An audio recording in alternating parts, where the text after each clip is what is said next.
안녕하세요. 하나님의 크신 은총으로 새해에 복을 많이 받으시기를 간절히 바랍니다.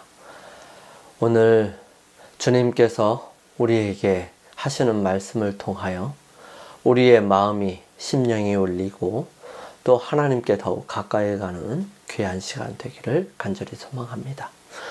저는 고린도전서 1장 8절에서 9절에 있는 말씀을 가지고 하나님의 견고하게 하심 함께 살펴보도록 하겠습니다.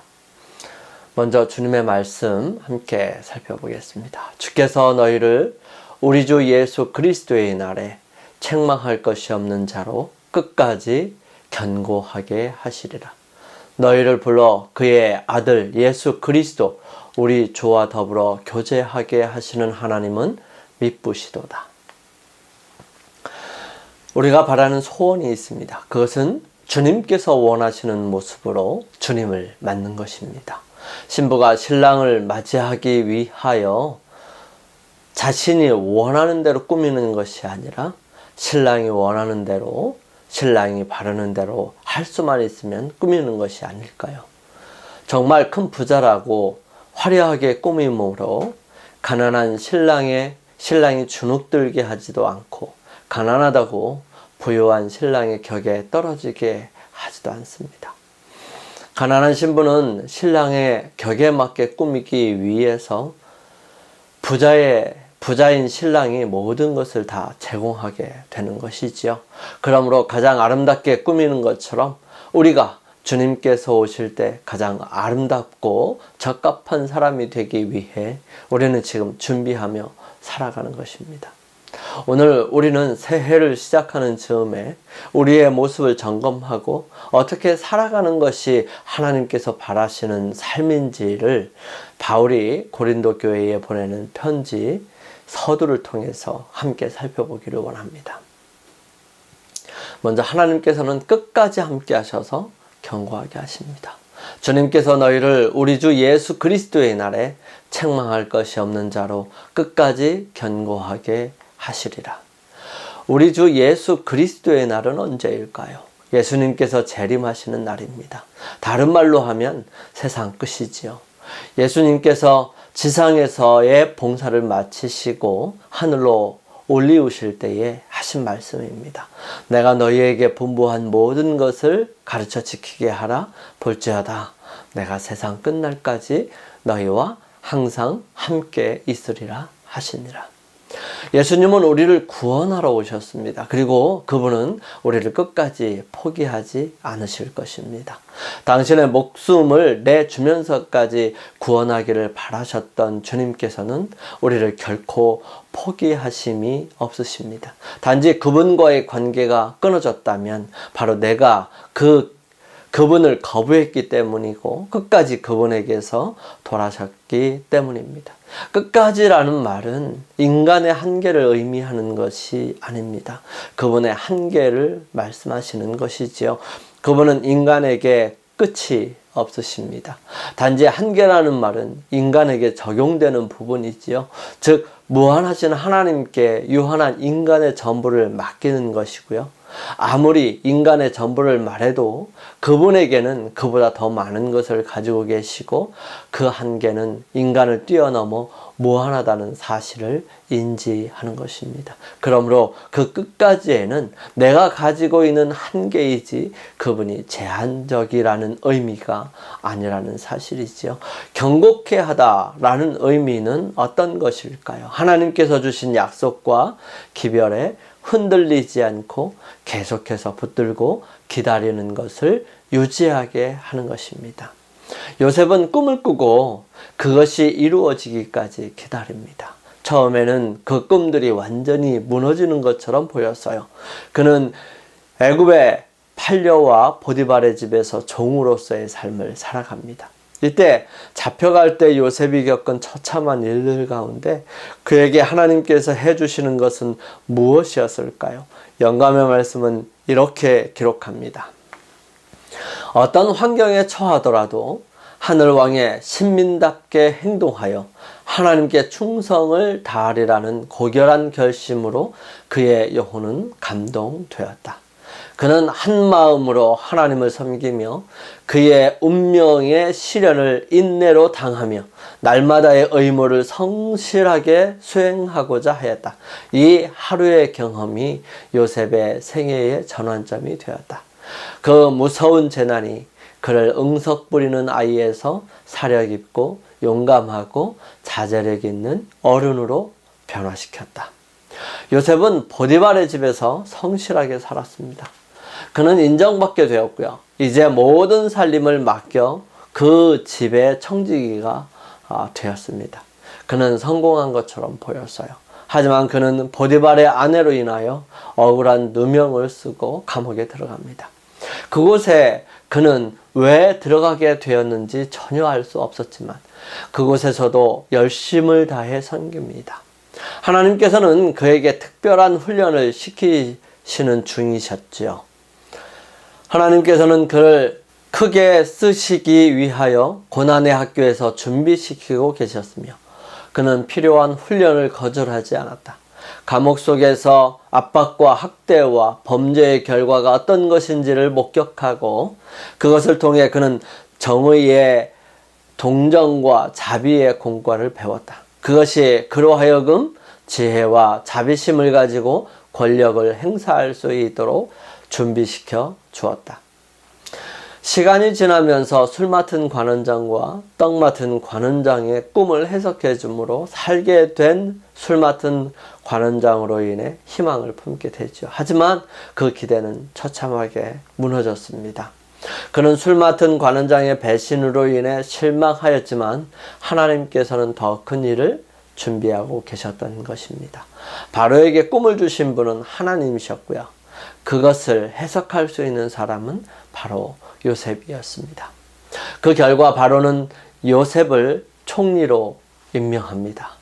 요셉은 그 일을 충실하게 잘 해내지요. 그가 그렇게 될 수 있었던 것은 무엇 때문이었을까요? 영감의 말씀은 다음과 같이 전해줍니다. 그러나 요셉의 성품은 역경에서나 순경에서나 한결같이 시험을 견뎌내었다.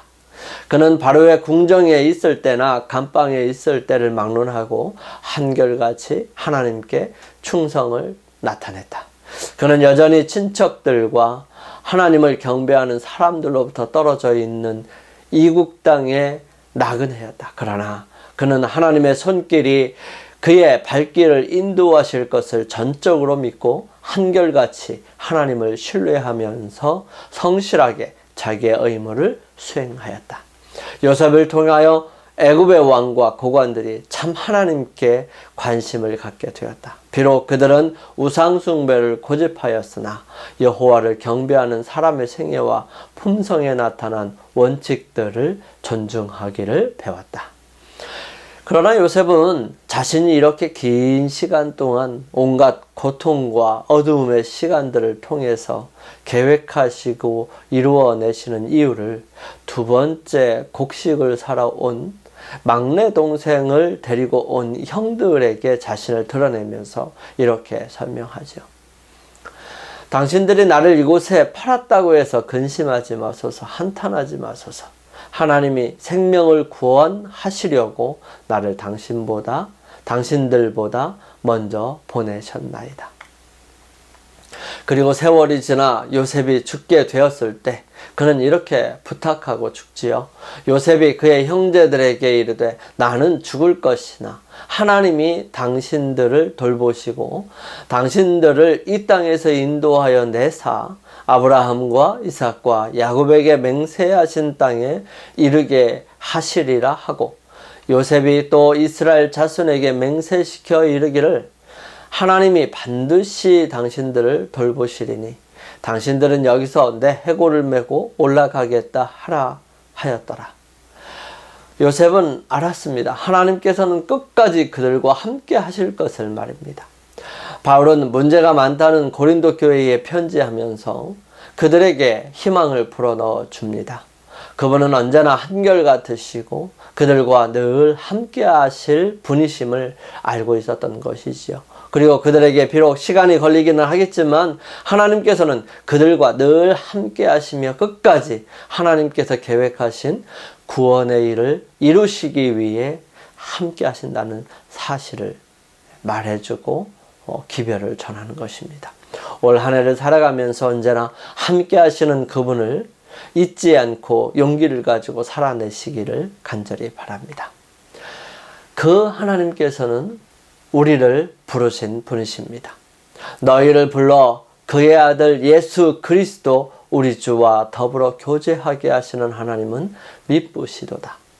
바울은 그의 부르심에 대해 분명하게 기억하고 역사하신 하나님께 대한 신뢰가 있습니다. 바울은 한번 마음먹은 일은 열심으로 잘하는 사람이었습니다. 그러나 그에게 모든 것이 그렇게 잘 풀리거나 잘 되지는 않았습니다. 그의 하나님의 부르심에는 혼란과 엄청난 충격을 동반한 것이었습니다. 그가 다메섹으로 갈 때 노중에 밝은 빛으로 하나님께서 나타나십니다. 땅에 엎드린 그는 자세히 들어보니 소리가 들렸고 그 소리는 왜 핍박하느냐라는 질문이었습니다. 그는 대답합니다. 대답하되 주여 뉘시니까 이르시되 나는 내가 핍박하는 예수라. 바울은 충격에 빠집니다. 밝은 빛으로 인하여 눈도 보이지 않아서 다른 사람에 의해 이끌려 직가라는 거리에 있는 유다의 집으로 들어갑니다. 아마도 그 집은 예수님을 믿는 사람의 집이 아니라 예수님을 믿는 사람을 핍박하고 고소하며 그들을 잔멸하러 온 사울을 맞아 일을 하려 했던 사람의 집이 아니었을까요? 그곳에 있는 동안 3일이었지만 깊이 생각하고 또 명상할 수 있는 기회를 가지게 되었고요. 바울은 자신의 무지를 깨닫게 되고 회개하기에 이릅니다. 사울의 회심의 기록에는 우리가 언제나 마음속에 간직해야 할 중요한 원칙들이 있다. 사울은 직접 그리스도의 임재 속으로 인도되었다. 사울은 그리스도께서 가장 중요한 사업을 위하여 준비하신 사람이었고 그의 택한 그릇이 되어야 하였으나 주께서는 그에게 지정된 사업에 대하여 즉시 말씀하시지 않으셨다. 그분은 길에서 그를 붙잡으셔서 죄를 깨닫게 하셨다. 그러나 사울이 주께서 나로 무엇 하게 하시려나이까? 라고 물었을 때에 구주께서는 질문하는 그 유대인을 당신의 교회와 연결시키셔서 거기서 그에 대한 하나님의 뜻을 알게 하셨다. 그런 그에게 하나님께서는 아나니아라는 제자를 보내지요. 하지만 그는 하나님께 항변합니다. 하나님 몰라서 그러십니까? 그때 하나님께서 아나니아라는 제자에게 말씀하십니다. 주께서 이르시되 가라. 이 사람은 내 이름을 이방인과 임금들과 이스라엘 자손들에게 전하기 위하여 택한 나의 그릇이라.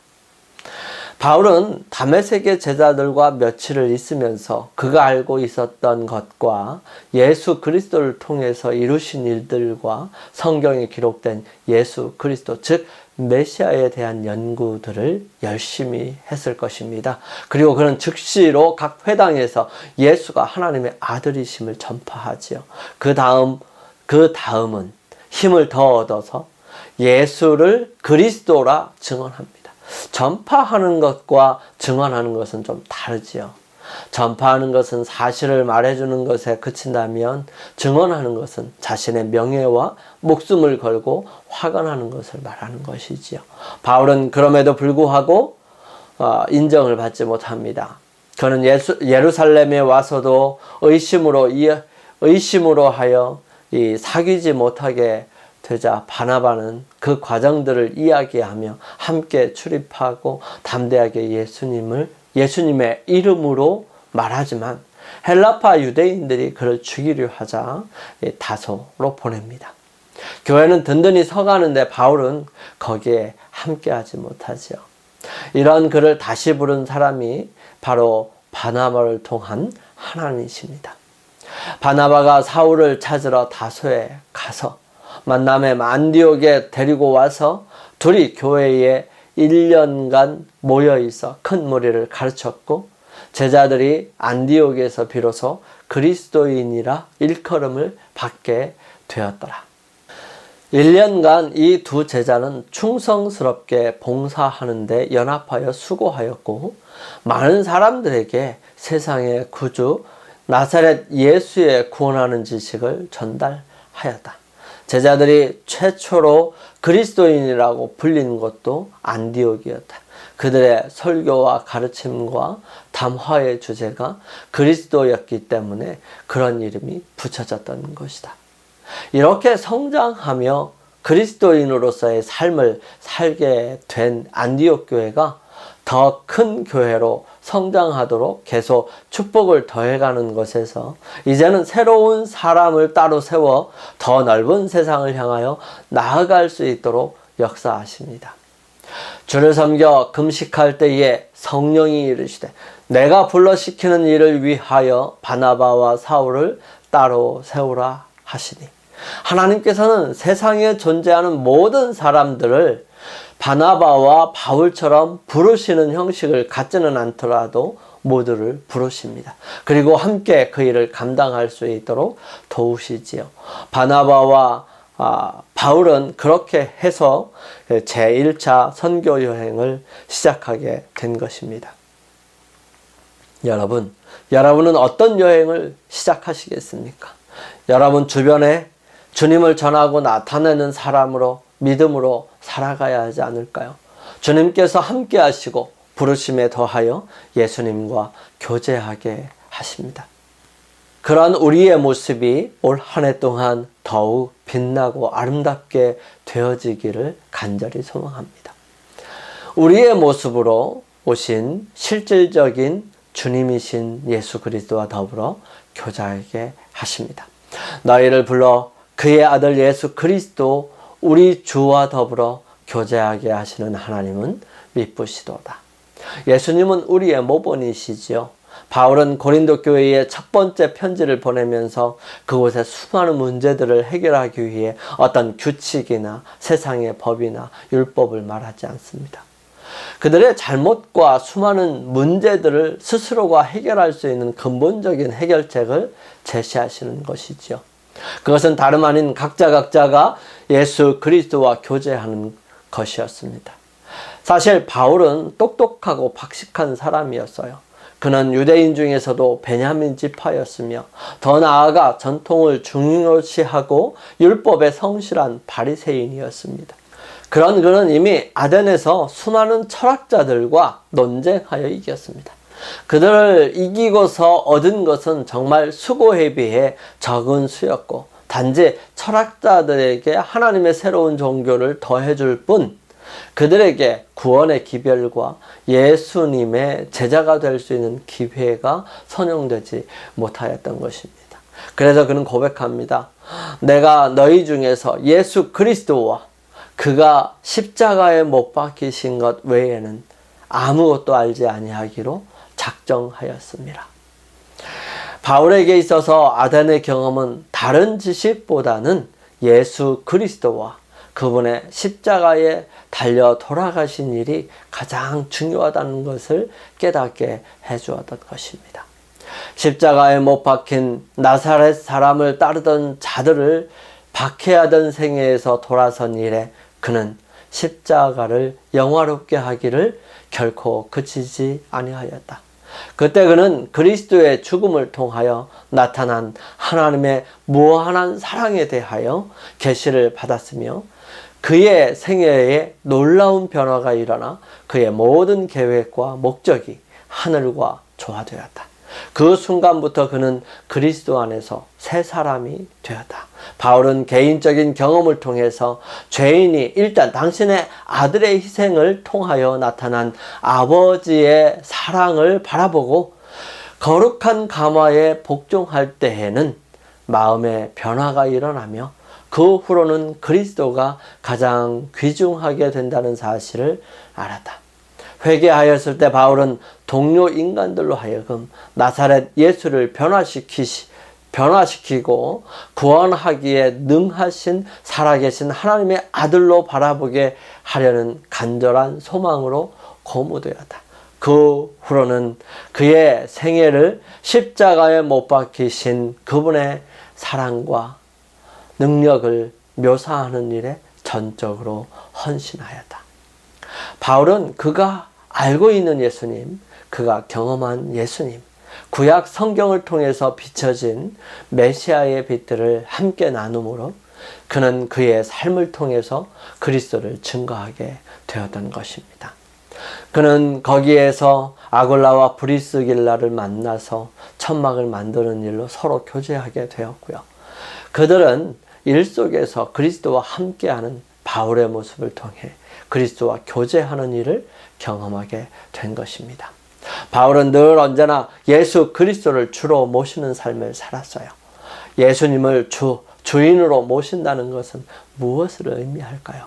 그것은 우리의 삶의 주인, 나의 육체와 사상과 생각, 더 나아가 마음까지 그분이 나의 주인이라는 사실을 인정하고 그분의 뜻과 그분의 말씀에 마음으로 순종하는 것을 의미합니다. 성실한 그리스도인들은 의심적인 신앙심을 갖고 있지 않다. 그들은 예수 그리스도로 옷 입고 정욕을 위하여 육신의 일을 도모하지 않는다.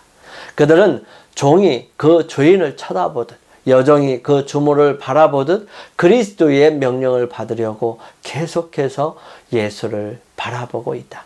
하나님의 십자가가 그들을 어디로 인도하든지 그들은 갈 준비를 하고 서 있다. 그들은 자기 스스로의 영광을 취하지 않고 그들이 가진 것, 곧 학문과 재능과 재산 등을 자기들의 것이라고 하지 않으며 자기들은 그리스도의 여러 가지 은사를 관리하는 청지기이며 그리스도를 위하여 교회에 부속된 종들이라고 생각한다.